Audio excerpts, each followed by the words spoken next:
Hello, everyone, and welcome to the 2025 finale of the Talking Tim webinar series. My name is Kevin Vita, and I'll be helping facilitate today's webinar. This webinar is sponsored by the Federal Highway Administration and hosted by the National Operations Center of Excellence, also known as NOCO. As a quick reminder, NOCO offers a variety of resources to support the transportation systems management and operations community. A few quick logistical items for today's webinar. All of the attendees are in listen-only mode by default, but we'd like you to stay engaged by using the chat box for identifying your name, title, and the agency you represent. We will have a question and answer session at the end of today's two presentations, so we encourage you to ask any questions you have during the presentations in the Q&A pod as they come to your mind at any time. The questions will be read aloud one at a time by the moderator, and our presenters will answer each question.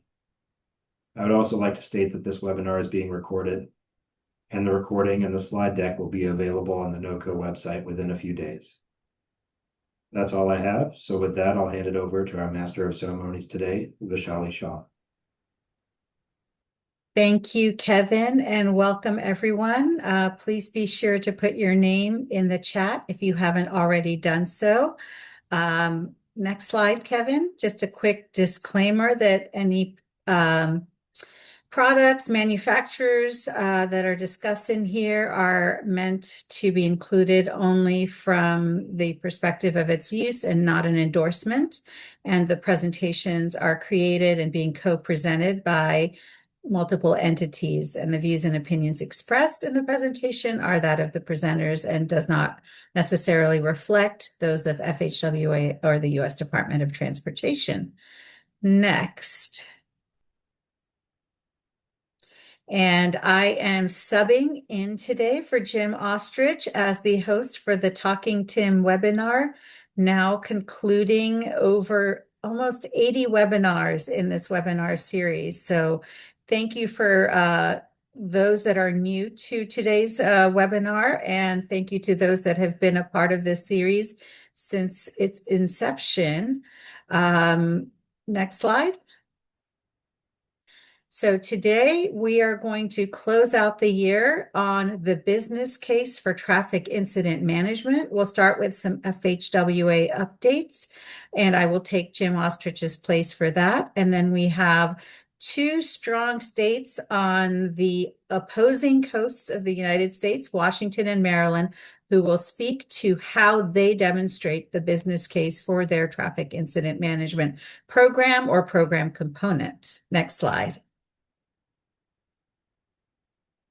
So in terms of FHWA update, there's good news and some not so good news. The good news is that we are lower than previous years in terms of responder line of duty deaths. That number is still way too high. We are working hopefully collectively towards the vision zero responder deaths, as well as zero roadside deaths. So we have about 4 weeks to go. So let's see if we can keep that low through the practice of TIM, both from a responder and road user perspective. Next slide. Thank you to everyone who leveraged November 17th through 21st of this year to promote responder and road user safety through Crash Responder Safety Week. I wanted to share some preliminary statistics on Crash Responder Safety Week. The most exciting is this image on the right that demonstrates that 27 states have governors that issued a Crash Responder Safety Week proclamation in year 2025. That is the largest number, 5 more than the previous year. And now, we've tipped the scale and more states are issuing proclamations than not. Over the 6 years that we've begun with proclamations, we had 2 states that have done it every single year, and one of those is Maryland on the East Coast. And I just heard from Washington State in the chat that they also issued a proclamation. So please do share that with us so that we can make sure that that is counted. So I just want to say big shout out to everyone on this call who helped make the proclamations a reality. We also debuted during the national kickoff webinar our wonderful friends from Wisconsin Department of Transportation, who not only have their own proclamation, but they worked with county executives and mayors to issue another 45 proclamations. And the value from these proclamations is that they are featured in news articles on, television or print news. They're shared with local entities, and it brings the focus on responder safety. So, we definitely exceeded the goal of 25 proclamations for this year in 2025. We didn't quite make it to 35, but maybe we'll get closer to 30 as potentially more roll in. There are many other things that we know everyone in this community did during Crash Responder Safety Week, whether it's the use of changeable message signs, press releases, or other things. And, one of the touch points as we're collecting more statistics was NOCO shared that for Crash Responder Safety Week, their social media engagements increased by 125%, more than doubled, and 50% for LinkedIn and X respectively. But what we want to try to ask is please share with us what you did for Crash Responder Safety Week. And if you have a proclamation, if you have a flyer that you created, if you have some YouTube videos, if you have a executive message, share the links for those in this form. Kevin, I'm going to ask you afterwards to go ahead and put that link into the chat, and if not, I can do it as well. Next slide. And one of the things when we had Crash Responder Safety Week, we actually had a proclamation signing event at the U.S. Department of Transportation with the Deputy Secretary of Transportation, as well as the FHWA and the Federal Motor Carrier Safety Administrator. And they committed to the goal of getting to 1 million responders TIM trained. And so we're at 828,000. Typically each year about 60,000 responders are trained. Wouldn't it be amazing to get to that 1 million mark by next year? So the FHWA TIM program, Jim Ostrich, Katie Belmore, and others are ready to help with advancing responder training. Next slide. And the next training, 75% or greater are trained in 16 states. So we're going to try to get all of them up to that dark blue line. I just wanted, next slide. Wanted to share that there is a TIM Train the Trainer session on December 10th. So for the trainers or for the states that want to develop more TIM trainers, please sign up for this virtual training, and we'll put the chat in a little bit later. And if you're wanting to see in real time what your state stats are, you can log on now to this link up top, fhwaapps.fhw.dot.gov/TIM. And you can, look and scroll down and you'll see the stats, and you can then zoom in on your state and look at the training by response discipline and other things. And final slide. Yes. With that, I will conclude FHWA updates, and I'm very, very pleased to introduce Mariana Adams with Washington State Department of Transportation's Incident Response Program. She's a manager with the Incident Response Program, joining Transportation Operations in January of this year, and with Washington State Department of Transportation since 2022. As a former 911 operator, she brings a passion for working to keep the public and responders safe with a background in contracts, risk, and public safety. Over to you, Mariana. Thank you. Good morning, everyone. Thank you so much for joining us today. Next slide, please. All right. Yes, that was a great introduction. My name is Mariana Adams. I work for the Washington State Department of Transportation. And you'll get to know a little bit more about my program and the different facets of it throughout this presentation and what our business case is for TIM. Next slide. So to best talk about our business case for TIM, it is important to understand our approach at the state level and that TIM is indoctrinated through multi-agency coordination by way of our Joint Operations Policy Statement, which you can see a copy of on the screen. The first DROPS was signed in January of 1999 by WashDOT in conjunction with the Washington State Patrol. The purpose of this official document is to outline each of our agency's responsibilities and agreement to work in conjunction to manage coordination and cooperation towards mutually beneficial goals. 10 years later, our agencies then formed WATIMCO and added the Washington Fire Chiefs as our partners in both JOPS and WATIMCO in 2010. So every 2 years for the past 26 years, our agencies update, re-sign, and recommit to these joint goals. TIM, which you can see on the screen, being the most involved with our 7-step approach regarding our commitment to safe, quick clearance, tow programs, responder safety, technology, and congestion and incident management. You also see incident response team as one of those cogs on the wheel of our TIM commitment. But most of our goals are actually tracked through the incident management program and often first piloted through IRT. For instance, most of our TIM trainings are taught by one of our IRT trainers or leads. Next slide. So who is incident response? Well, this also includes our maintenance teams in some locations across the state. Our SSP is known as the Incident Response Team, aka IRT. Washington State has 39 counties, and WashDOT is split into 6 regions encompassing those counties.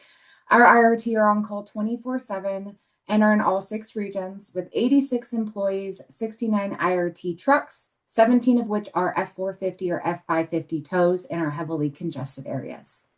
But their roving and response areas are based on locations with the most congestion, incidents, and severity of incidents. IRT coverage area results in roving 3,400 lane miles, covering about 18% of all state-owned centerline miles. In 2024, IRT responded to approximately 43,181 incidents.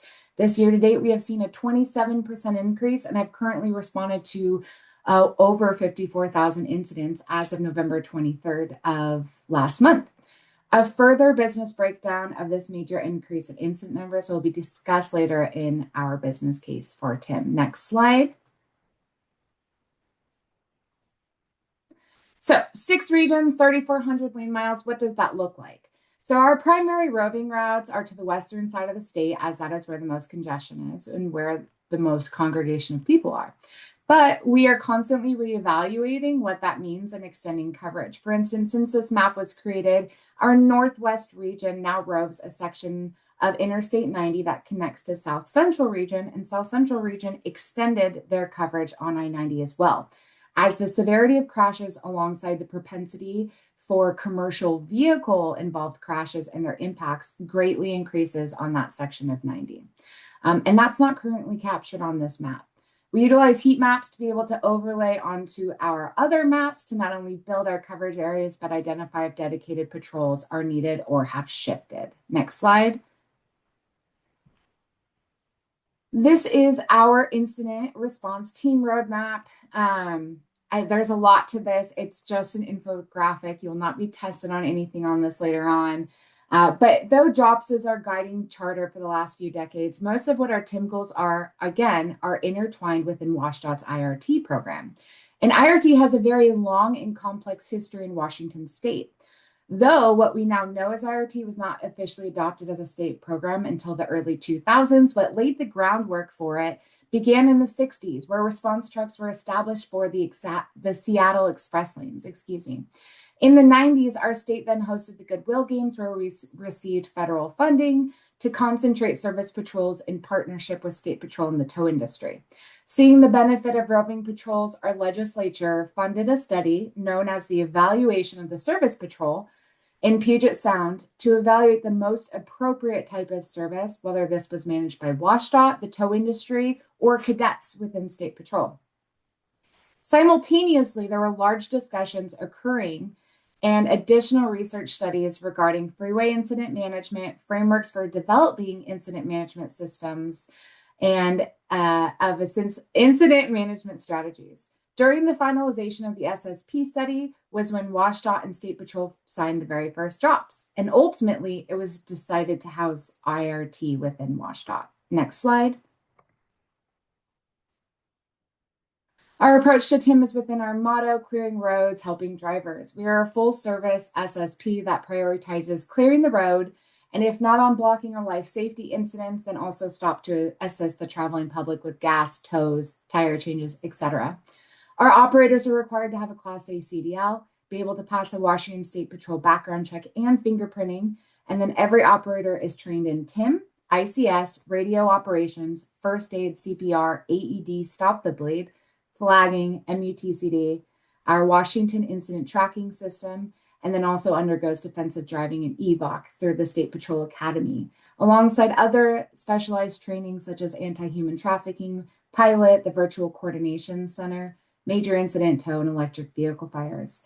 This slide is an example used to train our operators during our standard operating guidelines training. Next slide. So our program is comprised of a comprehensive strategic plan, including 5 main groups regarding our funding, equipment, asset management, personnel, training and requirements, communications and operations, and then data sources. To not only tell our story, but to justify every tax dollar spent for our program. We work incredibly hard to train our drivers in accurate data input, but also understanding the why to everything that we do.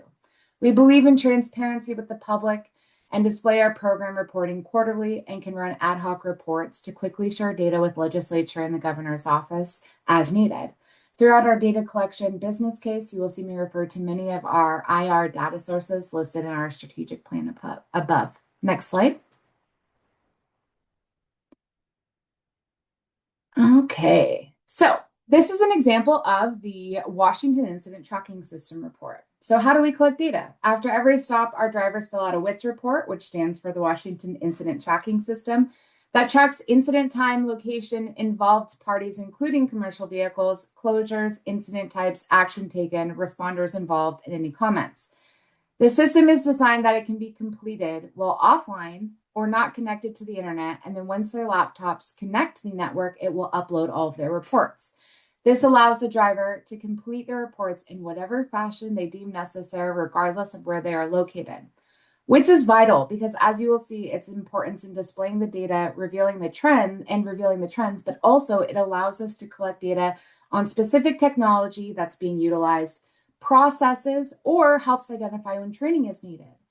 I am constantly running reports to verify pilot deployment and compare it against reporting submitted to me by PI variables, or verify deployment of the lane blades and debris clear devices. When we notice trends to day-to-day reporting, like surges of reports or an increase in incident types, we'll also identify additional training as necessary and shift operational needs. For instance, as a small example, we have a program called Major Incident Tow, which is a dedicated program incentive for clearing commercial vehicles from blocking incidents. I noticed an uptick in collision MIT types and was able to identify that a driver did not understand what a MIT was because MIT was not available in their area. So they were classifying major fatality events as major incident tows because they recognized MIT as major incident. So we were able to provide the training and correct the input data. Next slide. Once the operator fills out the report and it is uploaded to our database, we access reports through this browser and can run the data by state route, region, operator, date range, or specific incident types or actions taken, allowing us to utilize the data before quarterly reporting is available. Hence how I'm able to identify the uptick in the collision MIT reporting types in my prior example. I use this reporting database weekly to find incident information for items that cross my desk or to track the deployment of our pilots. The slide above is a real-time recording of the number of records for 2025 when this presentation was created. Another feature is our frequent fuelers report to help identify if we have motorists that consistently run out of gas on the roadway. Next slide. Our transportation safety and system analysis team then aggregates the data primarily from WITS and pulls it into Tableau for dissection, allowing us to separate the quarterly reporting for blocking versus non-blocking dispositions, for incidents by region, commute hours, incident types, and display heat maps of the incident numbers. We evaluate incident clearance times and reports by drivers alongside trends in the data, like the types of incidents broken up by highway number or the hour of incident overlaid to the highway. And more importantly, the economic impact of the delay time versus the economic benefit of IRT. This is just an example of what the Tableau reporting looks like after pulling it from WITS. Next slide. So after the driver inputs the reports into WITS, that data is pulled quarterly into Tableau, undergoes a review period. It then goes live to our public-facing website reporting under a location known as the Gray Notebook. The Gray Notebook has been around since the beginning of our program being formally adopted. We are fortunate to have our fantastic data analysts that input the data into easily digestible charts and graphs through the Gray Notebook. When traveling to the Gray Notebook through our website, you will first be met with our highlights page that displays a summary of the quarter's incidents and separate those by incident duration, clearance times, cost of delay, and economic benefit briefly. Currently, we are undergoing a massive overhaul to the website, and so there is no current data on the website for 2025 while it was being developed. But I am still able to run and access quarterly reporting and information to help provide any information needed in the meantime. So this is just an example of what it looks like from the website. Next slide, please.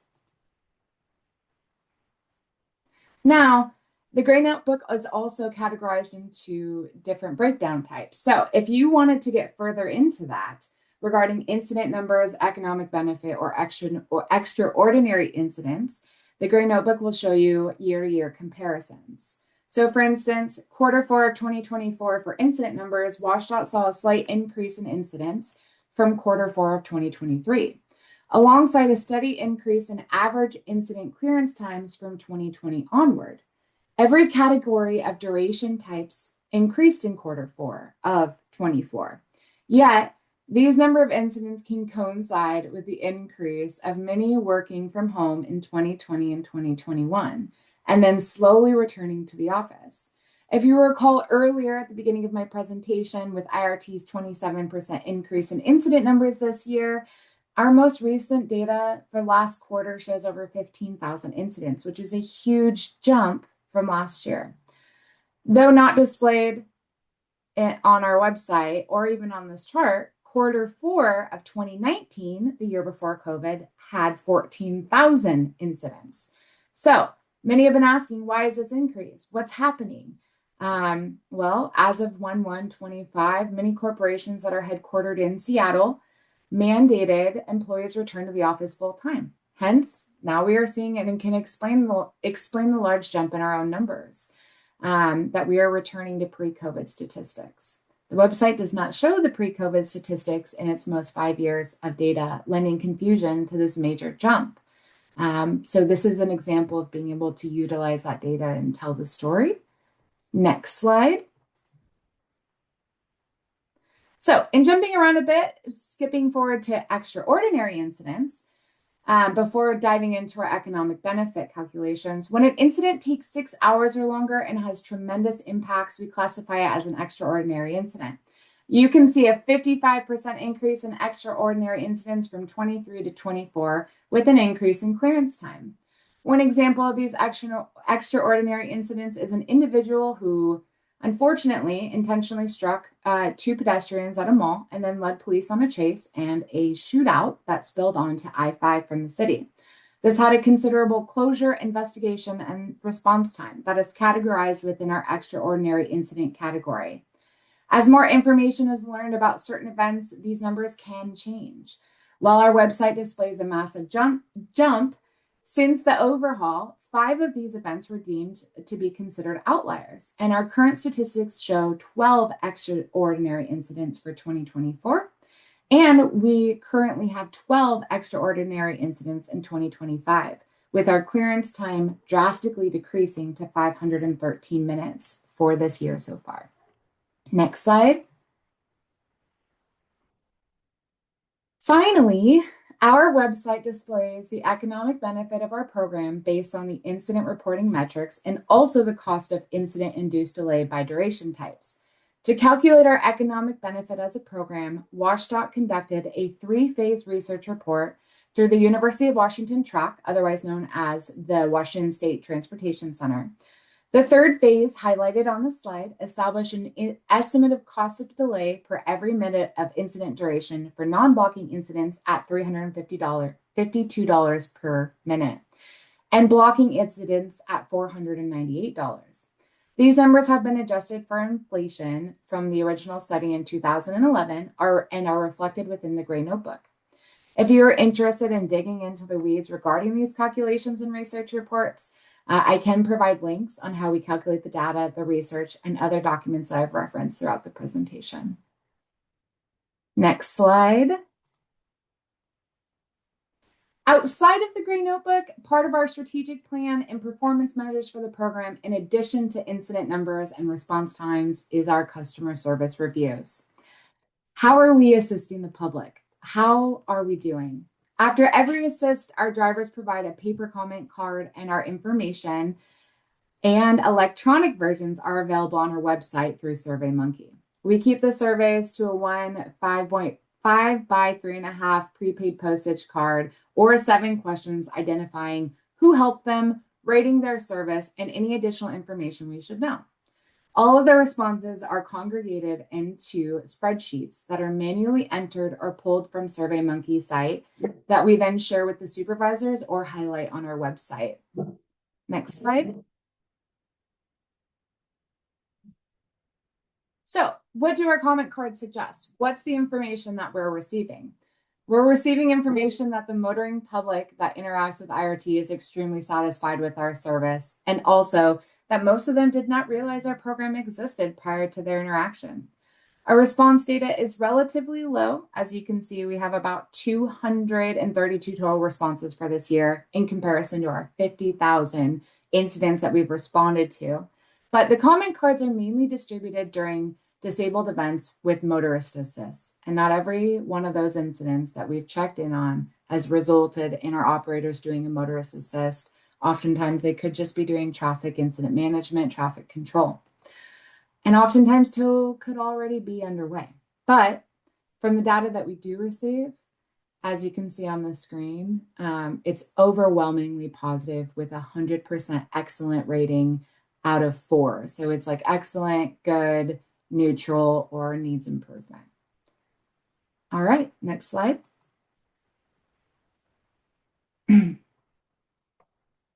So through the training, the pilot projects, our incident response dispatches, filling out reports, conducting studies, aggregating data, and reporting that data, our program has identified that for every $1 spent on incident response, the public sees an immediate 24.47 actually dollar benefit. We train other emergency responders, provide life-saving aid on the side of the highway, protect life and property, educate the public, prevent secondary crashes, and help to turn around a really bad day for our traveling motorists. It's hard to put a dollar amount from the trust and appreciation our operators receive from the public. But in regards to our business case for Tim, our conservative amount is 24-1. And with that being said, thank you so much. Next slide. Please connect with me if you have any questions. We'll do the Q&A at the end of the presentations. Thank you. Thank you, Mariana. You shared a wealth of information, not only about the program and the benefits, performance measures you're tracking, but how those are helping you shape and improve the program. So very, very interesting information. If you have questions regarding the program for Mariana, please put them in the Q&A. And if not, let's move to our second presenter today. Next slide. Thank you, Kevin. And very pleased to have Jason Decembre. Jason serves as the director of the Maryland State Highway Administration's Office of Transportation Mobility and Operations, home of the agency's TIM program its Traffic Management Center, and its ITS programs. Jason has over 20 years of experience in traffic management operations and previously served as Division Chief of the State Highway Administration's TMC operations. Jason is a champion for the use of data for real-time TIM operations and serves as MDOT's representative on the TMC and the Safety Service Patrol pooled fund studies, the Eastern Transportation Coalition Highway Operations Group, and the AASHTO Committee on Transportation Systems Operations. A man with many, many hats. Over to you, Jason. Thank you, Vishali, and thanks everybody for joining us today. Good afternoon. We're in a little bit of a dangerous spot because you've asked me to talk about data and how we do performance management, which is, I could talk about it all day. So you go to the next slide. So I think when we talk about making a business case for TIM, there are really a few different audiences we're talking about, right? One is our own teams. So do our own teams recognize why we're doing what we're doing? And you'll continue to reiterate this on every TIM webinar that I'm presenting on. It really starts with safety. You heard Mariana talk about it, right? We're not doing this just because we want to be a good service to the motoring public. We do want to do that, but really it's to keep them safe and to reduce the number of crashes on our roadway. But when we do that, right, I think our minds immediately go to our service patrols, but there's a lot more that goes into that. Next slide. So here, when we think about our incident management program, yes, the CHART program, the responders in the field are the thing that comes to mind first. But there's a lot more to that, right? There are the cameras along the highways that help us monitor the traffic or detect an incident and then send the responders there more quickly. There's messaging to the public to get them either away from the scene or to a different route to keep the responders safe and to prevent them a little bit of headache from their travel delay.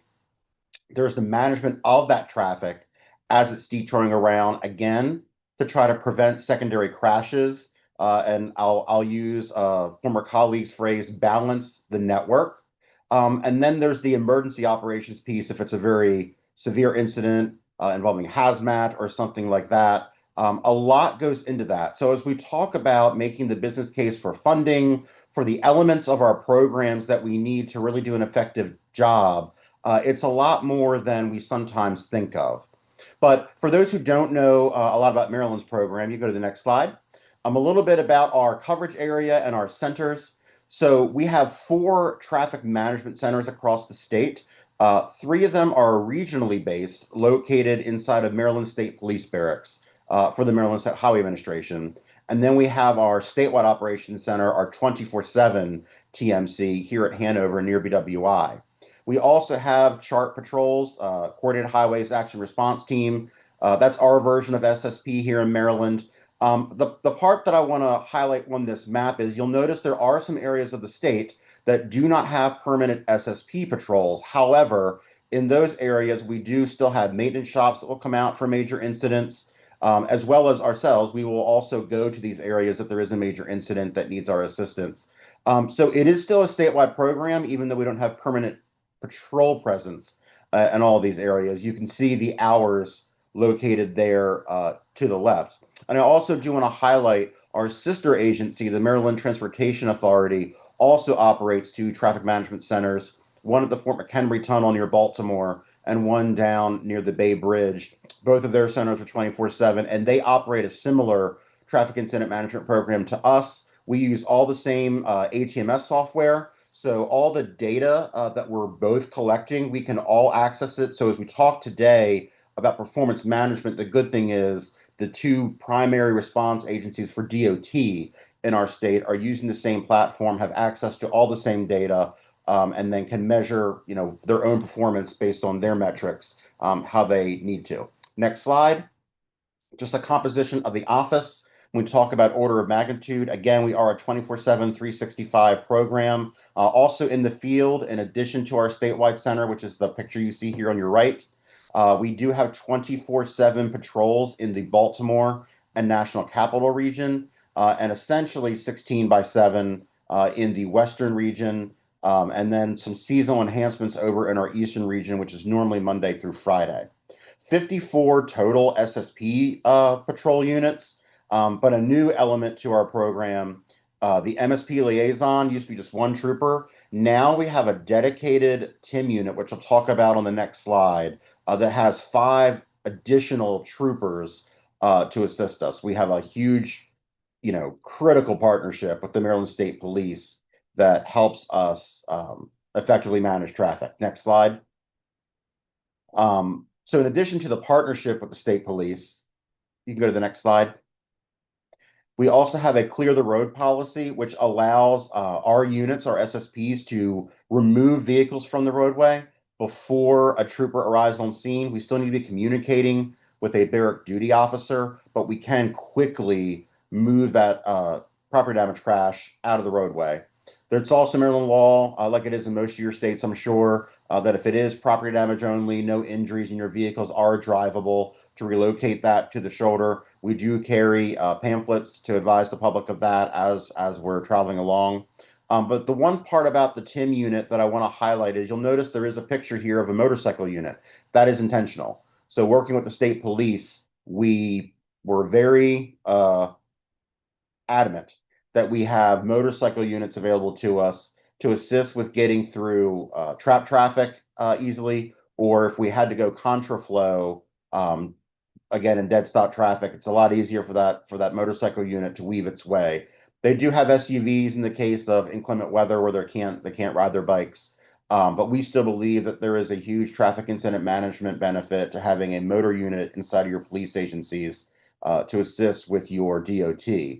All the data I'm going to be talking about, we do now also track the TIM MSP unit as part of Responder for Us. So in a similar way, like Mariana was showing in her state, where they track their SSP patrols and their response, we do the same through ATMS, and we actually now also include the MSP TIM unit call signs as a responder. So our TOCs and our TMCs are tracking their response just like they would one of our chart units. The other thing to highlight with this is that TIM unit for MSP, their primary radio talk group is not to the local barrack. They actually communicate directly to our traffic management centers. They will, of course, switch over to the local barrack if they need to do something that is law enforcement related, like asking for an AR number or getting a tow acquired, or, heaven forbid, there's a criminal element to the crash or to something they're handling. But for response and communicating where they are heading and where they need to head, that is done through the DOT's traffic management center, not through the police barracks. So we're actually measuring the effectiveness of their program as well. Next slide. A little element on cost of what we spend here in Maryland on our TIM program. And this is important, I think, through the end of this when we talk about cost benefit ratio, order of magnitude. So if you just look at the cost of salaries, we're not talking equipment or capital investment, anything like that, just the labor cost for our SSP portion, that's about $8 million a year. Total operations, and that's everything from the SSP, the TMC, ITS maintenance, also some of the data subscriptions for like real-time travel time and things of that nature. It's about $30 million per year that we spend. The capital program for ITS only, that's obviously not the entire capital program for Maryland, but just that related to capital ITS construction or new data acquisition, that's about $12 million. So you figure it's about $42 million total to run our chart program between the operations and capital side. So I have an adage here, and that's what gets measured gets performed. So when we talk about making a business case, one was to our own folks. The second audience, I feel, is to our leadership here within our DOT. And the third is the external piece, right, to the taxpayer and also to the elected official when we're trying to make some tough decisions about where money should be allocated. How do I make the case that maybe we don't need, as much in capital construction? Can you funnel more to operations? How do I make that case? So here are some ways that we are tracking it and still trying to get the message to our folks, even at our front line, of not only that what they do matters, like to elected officials, but that they are actually making an impact every day, in people's lives. Next slide. One is just in general, how are we doing, like volume, right? So how many different types of events are we recording? So you're going to see some screenshots here of a few different spreadsheets that we keep. And I'm showing this for a few reasons. One, it doesn't always have to be high tech and fancy for you to track your performance. The important part is that you're doing it. So yes, we still keep spreadsheets. In the days of high-tech IT technology, we still keep spreadsheets. What you're looking at here is one that we keep that just tracks from our TMC standpoint, how many different events did we enter of each type, and how is that related to the previous year. I'm showing this intentionally to also show that sometimes the numbers don't tell your whole story. So if you look towards the bottom right, you'll see for our statewide center, it looks like we are down 26% from the previous year, which would be very concerning, right? If you don't know the story, that seems like something's got to be way off, wrong. Like that's just very abnormal. But we know internally last year, we in 2024, we had to consolidate one of our regional centers to the statewide center because of a manpower shortage. So the numbers for the statewide center were somewhat inflated as opposed to our regional center down in College Park. So even though we already knew the story, if you didn't, it allows you to pose the question. And then on the upper side, you'll see we're actually a little bit under 3%.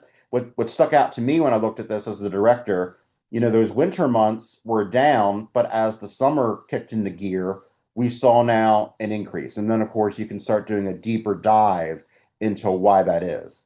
Did we gain manpower?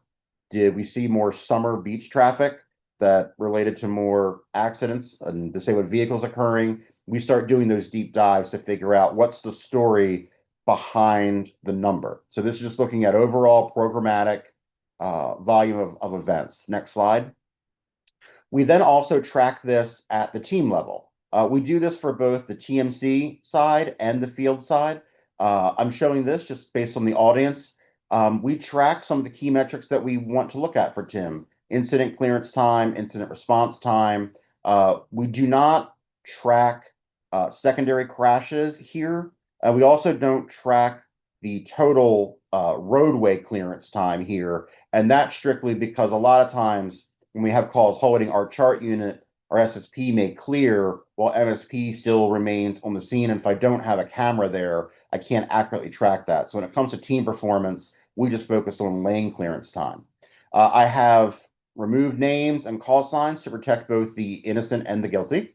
But again, what is the story here? So you might look at some of these numbers and see that there are some folks that have exceptionally higher totals than some in their similar grouping.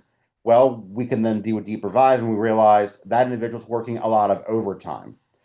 So you'll, like I'm sure you do in your agencies, have the same 4 or 5 folks that seem to grab every overtime opportunity that finds its way to them, and then others that may, want to hold back.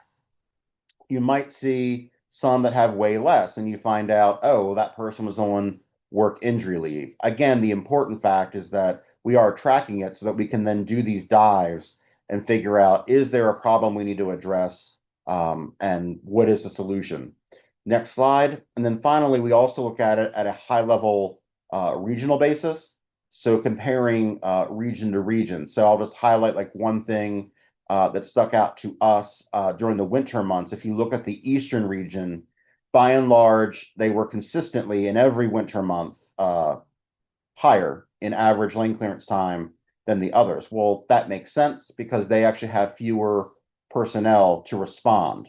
So they're stuck. And also a little bit more minor arterial roads where it takes a little bit longer for law enforcement to get to those areas. But we're tracking it, and then all this information, all the data is sent to the University of Maryland. So how do we pull it? Next slide. We actually work with the University of Maryland to develop an in-house tool. These are some screenshots. Again, I could talk about this all day.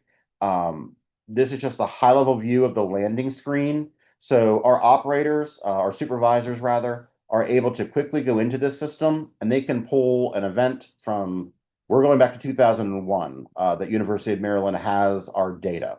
So we're able to pull based on the event type. We can even filter based on the type of vehicle that was involved.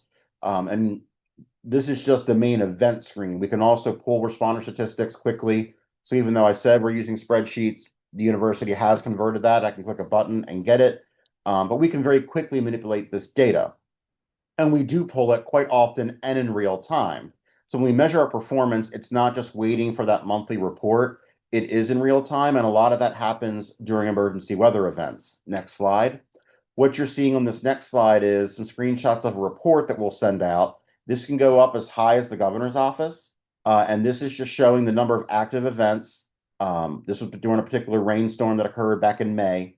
And where are they? What county is the most affected? What is the type of event that is the most significant?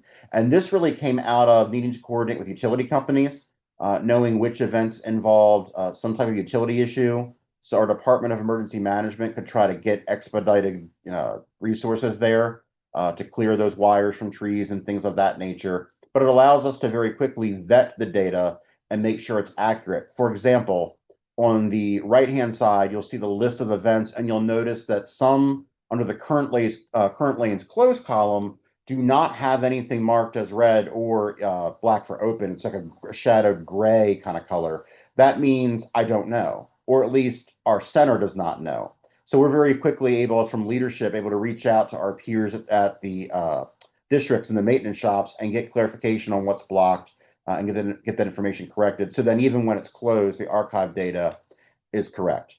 But the largest lift, if you will, for the evaluation of our program, next slide, is through an annual evaluation we do through the University of Maryland Civil Engineering Department. So you can see going back to 2007 and even honestly before then, every year we have them do an analysis of our program. And this data that they look at, the way they parse it, is different than our internal metric. So in our internal metrics, we are not really doing a lot of QA, QC. We are not looking at standard deviations and doing a true statistical analysis and getting rid of outliers that might be, say, over 2 hours, or if a response time was under a minute, which sometimes it is. We're not making those exclusions because we believe that that speaks internally to the value of that unit being on patrol. The response time was under a minute because that SSP unit saw the problem and near immediately got there. University takes a very, very academic approach. So they will get rid of outliers. They will get rid of your standard deviation outliers there. But then they'll also provide the benefit. Next slide. So they'll provide an overall executive summary that will give the cost benefit of the program. I'm highlighting last year's report because 2023's report, because I want to point out that bottom piece where it says benefit to current year. Sometimes what will happen is we'll make a change, or the university will, to the numbers. So in this case, there was a change to how they calculated the environmental impact. So it's not just the cost of people's time, it's also the cost of lost goods, commerce. There's also the benefit of CO2 reductions and things like that. And so here, where we make a change or they make a change, they will notate that.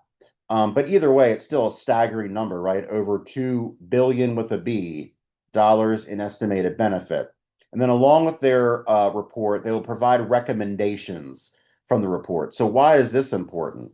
So people do read this. So about 2 years ago, we had someone from the Department of Legislative Services during the state's annual budget cycle come up, and they reached out to us and said, hey, we were looking at your annual benefit report, and we noticed that one of the recommendations from the university was that the CHART program expand. If you were to expand, where would you expand, and what would the cost be? Now, the budget situation did not allow for that expansion, but the questions were still being asked because there was such a high benefit to this. And again, I didn't show it here just in the interest of time, but it also dives in by region. It also looks at by roadway class. It is very robust in how it's looking at the data and parsing it out. But why is this important? So how does all of this help sell the business case? What really grabbed their attention? Was it just the dollar figure? Next slide. It was not just the dollar figure. So because of all the analysis that we do, we can say that since 1990, we provided more than 1 million responses. For a DOT program, I think that's a very significant number. our TMCs have logged nearly 2 million events. That's not just incidents, right? That's also road work, that's also signal events and things like that. And for years and years and years, we have quoted this dollar savings of $2 billion. It used to not be that much. Now it is. But I think we've missed some of the story. I think the biggest piece is that last part, that potentially, right? It's hard to measure what didn't actually happen, but the university has come up with an algorithm to calculate how many incidents did you potentially save. And they found nearly 400 secondary crashes because of our chart program and all the things that go into it that we potentially saved. And so if that number is anywhere near correct, and if even one of them had been a fatality, how do you put a cost to that?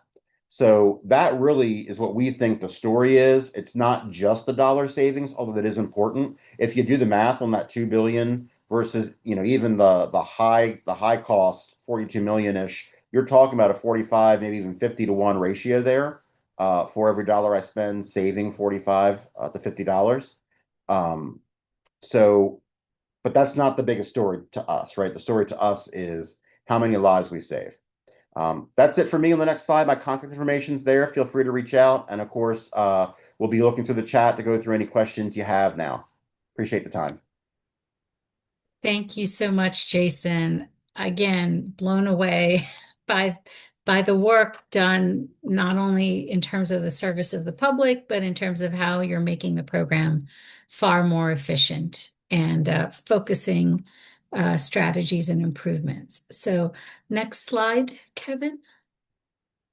If you have specific questions for the presenters, please feel free to ask them. And again, apologies, Jim was not able to participate today, and so you have Vaishali instead.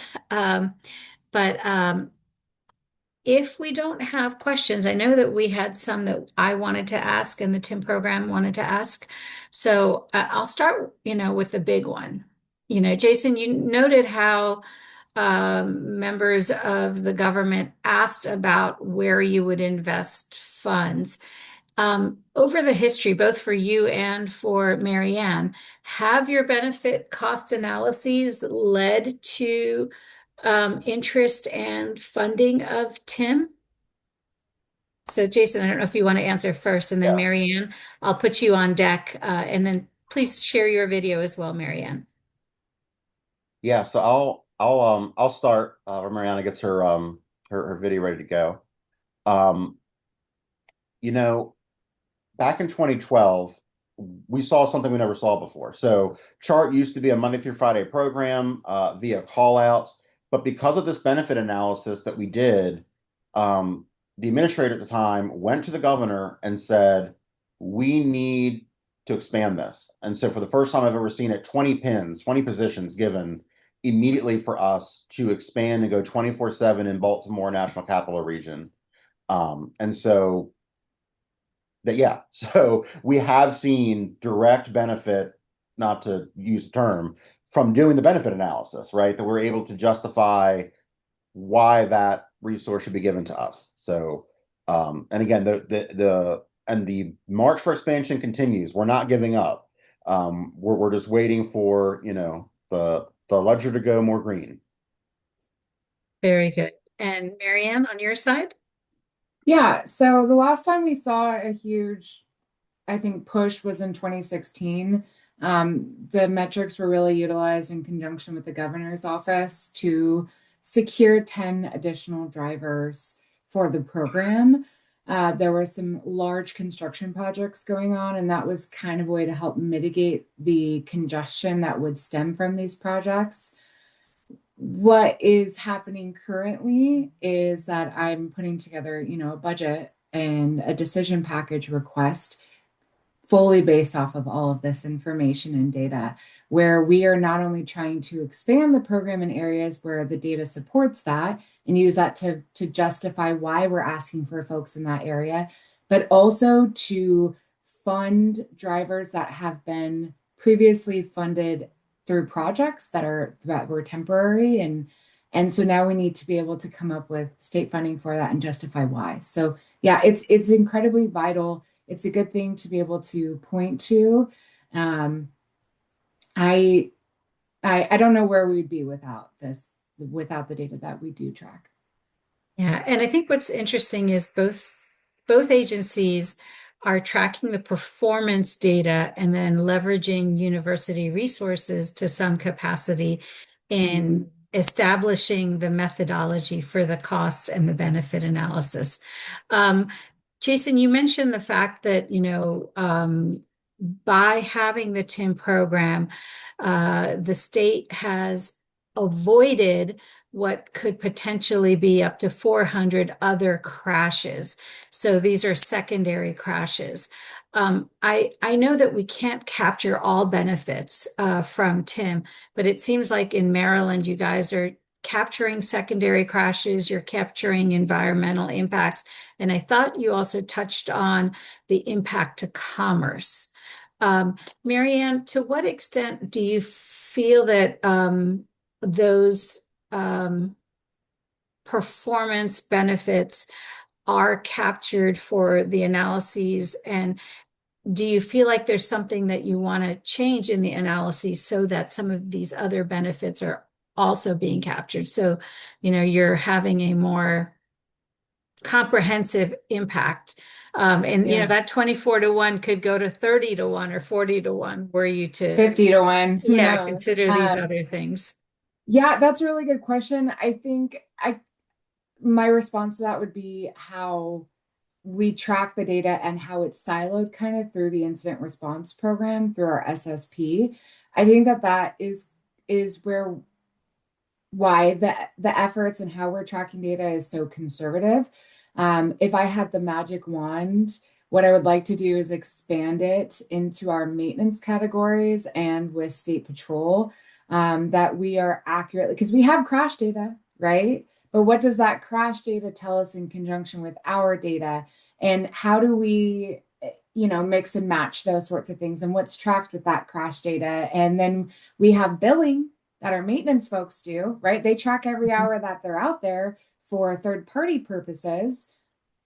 But again, that's not in the same language as what our data is. And so comprehensively, what I would like to see is more of a uniform system that all of us who are at least responding to incidents on the highways, right? Because that's really my jurisdiction, are utilizing the same methods of tracking versus this kind of siloed story from just the incident response team. Very good point. Jason, how about from your end? Do you feel like you've captured everything, or do you see a need for other benefits or costs that, you might be missing in this equation? So I think for me, like where my brain goes is actually more granular, right? So for us, like I talked in the beginning about how many things go into this program. It's not just the SSP. So like what is the benefit of, say, that camera you install? Mhm.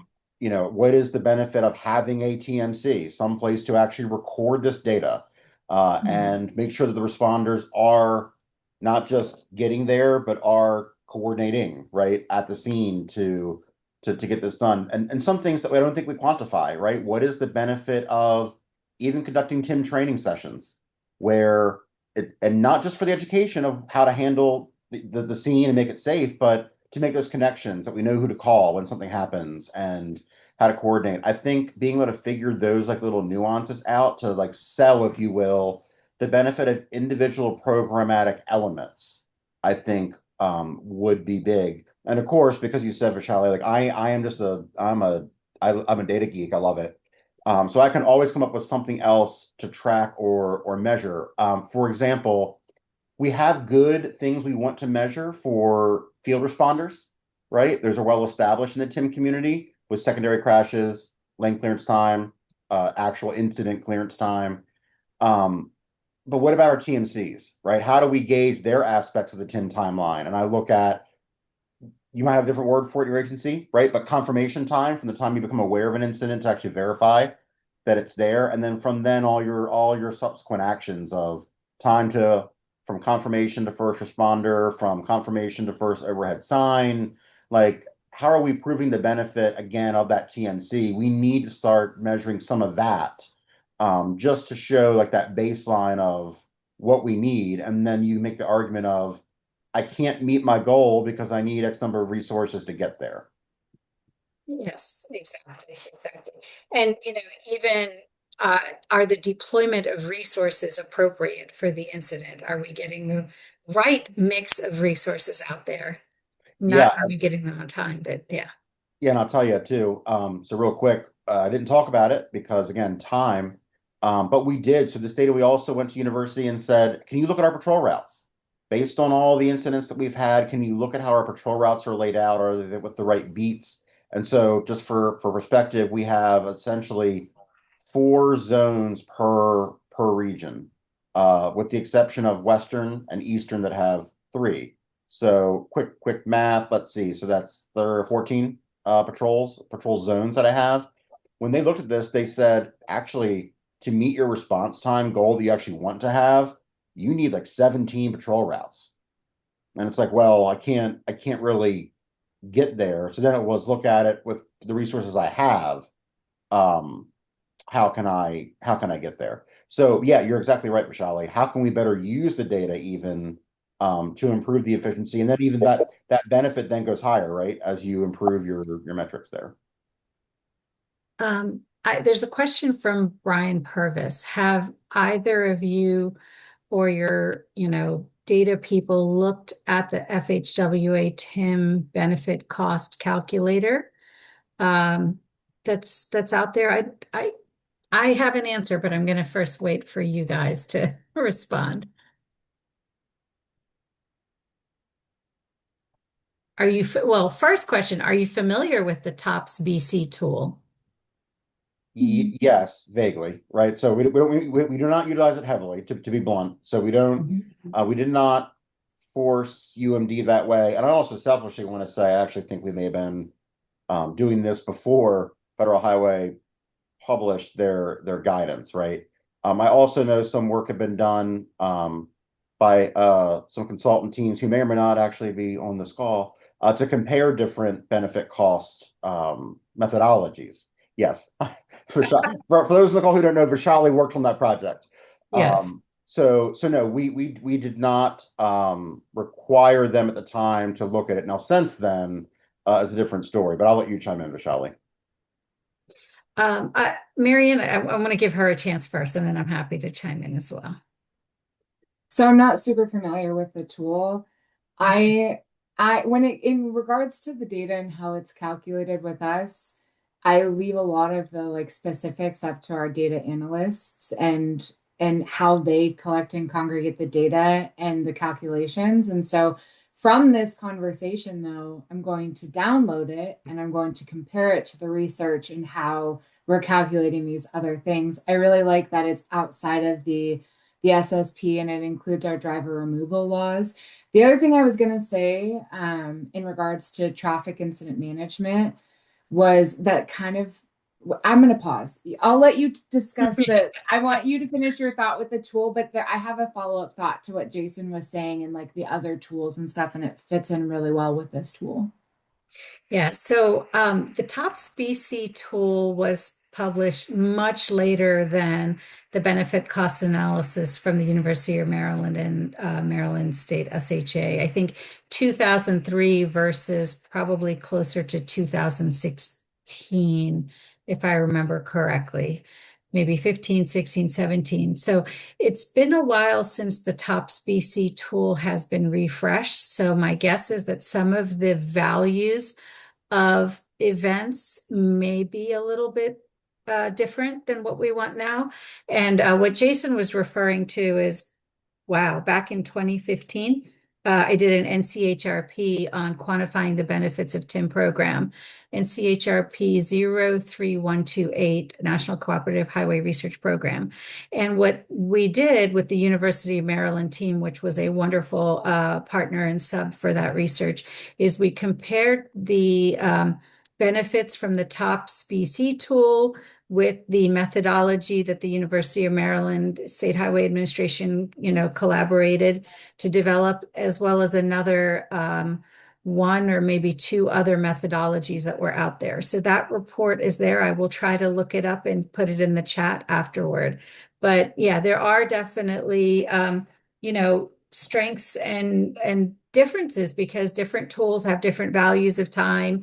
They assume, different considerations as far as whether they assess the benefit from clearing a crash on the shoulder, or not consider crashes on the shoulder. If there's a disabled vehicle on the shoulder, are they considering the value of removing that disabled vehicle in terms of reducing or causing queuing or other delays? So yeah, it's not a necessarily easy answer.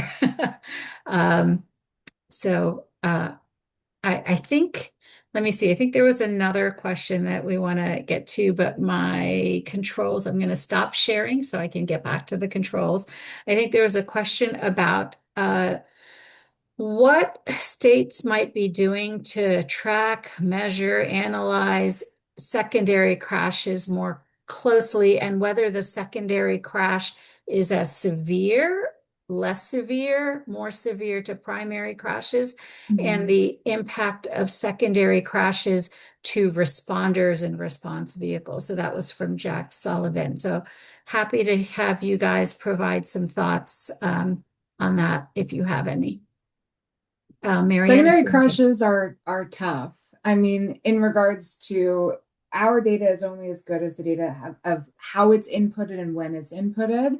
And so let's say, we have an SSP member on the scene of a crash, and then maintenance takes over. And then a secondary results while maintenance is on scene. Well, we're talking about different methods of reporting. And so I don't have the answer into where it would be a tool that I would like to look into and investigate, because I feel like it's really important. And I would open that up to, I think, the group, because I would be interested to learn more on how other states are tracking their secondary crashes.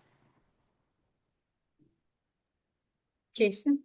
Yeah, I wish I could tell you that we were the leaders here, but we're honestly not, right? So due to the Maryland State Police are working about adding secondary crash potentially to the automated crash reporting system to track it formally, if you will, instead of through like just us trying to notate it. There's also some interesting work going on. So it started really, for those on the call, I'm sure we're all familiar, right, with the for every minute a lane is blocked, it increases your secondary crash chance by 2 point some%. So there was a project done with the Eastern Transportation Coalition to try to update that metric. That percentage was calculated through a very small sample size through one state. So there was a project through the TETC that looked at a bunch of different states and tried to figure out what is that. And really, the answer is it's a range, a percentage, depending upon a bunch of different factors. But the next step of that is to try to figure out, can we predict when a secondary crash is going to happen? So it's not looking at the impacts directly to responders and things like that hasn't been done, but we are starting to do more work in the industry when focusing on secondary crashes, right? To understand more the contributing factors, what are your highest things that relate, that cause them? And again, can we start predicting where they're going to happen? And the other interesting thing I'll say that I credit university and the TETC as part of that university for doing was, when we talk about secondary crashes, they were also looking at along the detour routes of like full detoured incidents. Can we predict, hey, we're detouring a high volume here, so now we've got to start stationing resources, which we all think of, but when you come to figuring out, well, where am I sending who and where should they go for priority, right? There's some cool work being done to try to predict those types of things and use some machine learning to try to get there. Thanks, Jason. Thanks, Marianne. I corrected myself. It's NCHRP 03108. So I put that link in there, guidance on quantifying the benefits of TIM strategies. And there's actually some data from older research efforts on secondary crashes in there as well. And I know that the TETC is doing a more holistic data-centered analysis on secondary crashes, not relying on the crash forms, as we know, because crash forms can take months, if not year plus, to be processed, and oftentimes the identification of secondary crashes at the crash scene is somewhat subjective, and if a responder is not well trained, they may miss a secondary crash, or may not recognize that it is a secondary crash because they're not aware of the primary crash that caused the queuing. So there's another question here, and it's also related to secondary crashes and specifically to responder stuck by crashes. Are either states moving towards the MUC 6th edition? And MUC is a voluntary guidance. So I know that the question says compliance, but what I would say is, are they following the guidance in terms of the capturing of responders struck by incidents? That means that a responder or the response vehicle was struck at the site of a crash. So, Jason, do you want to take that first? The honest answer is I don't know. We do have a committee here led by the state police that leads like the muck reviews and what changes will be made to the acres reporting system, which is what the police agencies use here in Maryland to record their incidents. So we can definitely follow up, Todd, with our law enforcement partners and figure out where we are on that. I have not heard or touched base with them or our Office of Traffic and Safety, who for State Highway represents the agency on that committee. Mary Ann? So I'm sorry to piggyback with the same answer, but essentially there's a lot of conversations around this. Ultimately, I've been talking with State Patrol about creating a different CAD type where we can track it from the CAD struck by incident as well.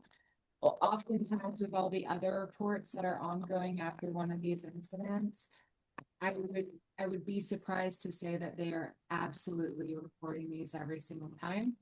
Now, I had just asked for a report from another section of our agency asking, how are we tracking struck by reports through our safety office, and where is this going? So my answer is I don't know. I'm investigating and to be determined.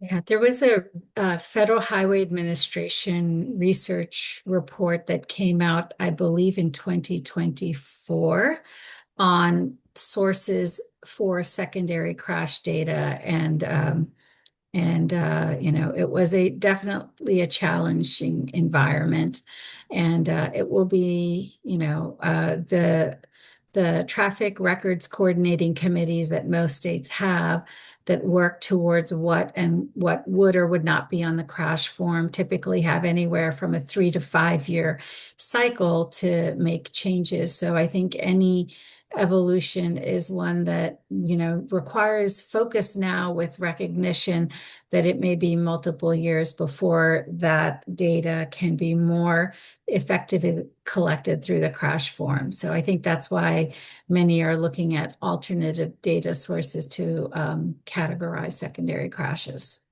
So, and Cindy, to your point, Cindy Birch from BMC, Baltimore Metropolitan Commission, has said, yes, the Traffic Records Coordinating Committee is the place to start. So, all right, let me see if we have any other questions.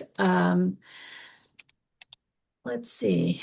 I think, Jason, you talked about this already to some extent, but, you know, having this data at this worker, operator, roadway, regional level, it, you know, has proved to be valuable. Can you kind of talk a little bit more about how you're using those data to change things, whether it be operator training or otherwise? And then what confounding factors, and you touch on that a little bit, do you have, so that you're making sure that you don't make decisions where the data shows change, but the factors or the reasoning behind it may not be quite as intuitive?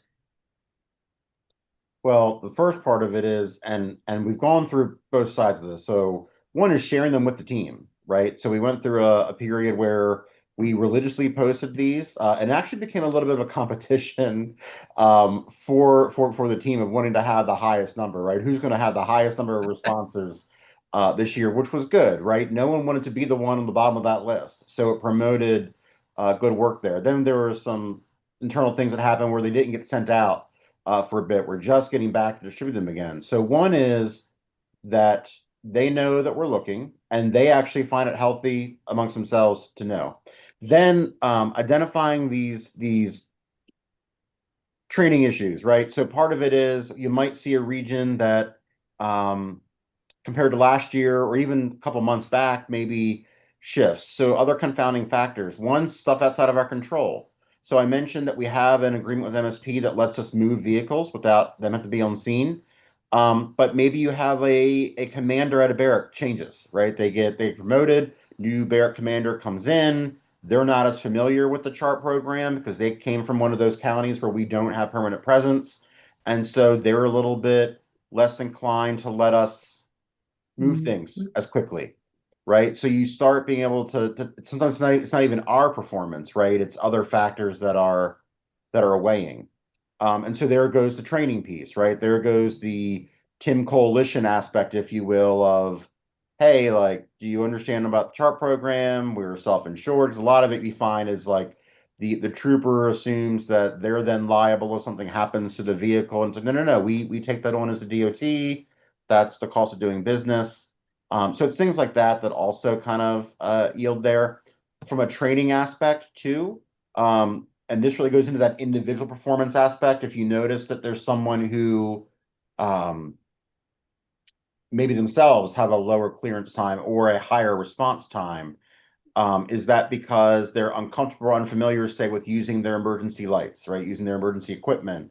And then we can pull that back and see, when was the last time they had emergency vehicle operations training? And do a refresher there or push pull, things like that. We can also identify maybe resources that are missing. So one of the things I did not show is we're able to search for this data by individual event type, right? So maybe we find that it's an issue with debris clearance, right? So of all those incidents, it's not crashes, it's the debris that has the higher clearance time, and that's because they're waiting for another unit to come and help drag traffic because it's in lane 2. So do we need to look at where we need more lane blades or whatever your debris removal technology is in your state, right? At different places to make sure we can get stuff out quicker. So it's very, very complex, right? You can, again, it can be a rabbit hole you go down and you never get out of. But it gives you a lot to think about, right? And where you want to invest your resources. Very good point. Marianne, you also had some breakdowns by different categories, and I noticed one of those categories was duration of the crash, where you looked at the minor crashes that are under 15 minutes, or incidents, not crashes necessarily. Then the incidents that are 15 to 90 minutes, and then more than 90 minutes. And then you even went to these extraordinary, I think the term was extraordinary incidents. So I'm just curious, do you find that categorization might help in the remediation or the what do we do differently discussions? So sorry, my stuff keeps freezing too. So if I get frozen, I might just have to go off video while I can answer the questions. But overall, incident numbers, congestion, severity are all climbing, right? I mean, in all of the categories. Our most recent Q3 that I just reviewed today for 2025 shows an increase in blocking incidents and a decrease in our average clearance time in all categories, which is great news. I attribute this, though, I don't necessarily think it's so much the sections, because if we look at our charts about the percentages, even if our numbers are increasing, the proportions are still synonymous year over year. Like, there's not really been too much of a major increase in any of the categories. I attribute this to our relationships, which is going to sound really bizarre, but this last year, the last couple of years, what we've been working on as an agency is really extending our presence and communication with not just other state agencies, but local agencies. And so we've been creating joint operations groups. So I mean, for like the last 10 years, we've had 2. In the last couple of years, now we're up to 7 or 8. That covers most of the western half of the state.